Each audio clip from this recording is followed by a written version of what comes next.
Hello everyone, আসসালামু আলাইকুম। আমরা এখন চলে আসছি সুবে সাদিকের বাবার ঢাকায়। সুবে সাদিকের বাবার ঢাকায় আসার পরে সুবে সাদিকের বাবা আমাদেরকে নিয়ে এসেছে গুলশানের একটি রুফটপ রেস্টুরেন্টে।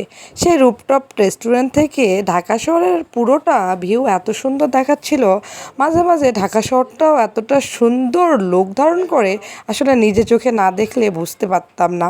সবসময় তো ঢাকা শহর আমরা যানজটে দেখে অভ্যস্ত, তবে রুফটপ রেস্টুরেন্টে এসে এত সুন্দর ভিউ দেখে মনটা ভরে গেলাম।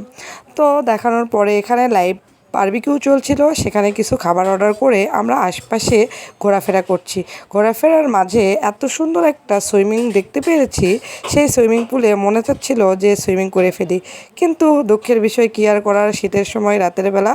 তো আগামী যেই সময়টা আসবো প্রিপারেশন নিয়ে অবশ্যই আসবো সুইমিং করার জন্য। দেখলাম, দেখানোর পরে আরও চারপাশ ঘুরলাম, ঘুরে দেখি অনেক সুন্দর পরিবেশ। এই পরিবেশটা তো আসলে না আসলে কেউ বুঝতেন না।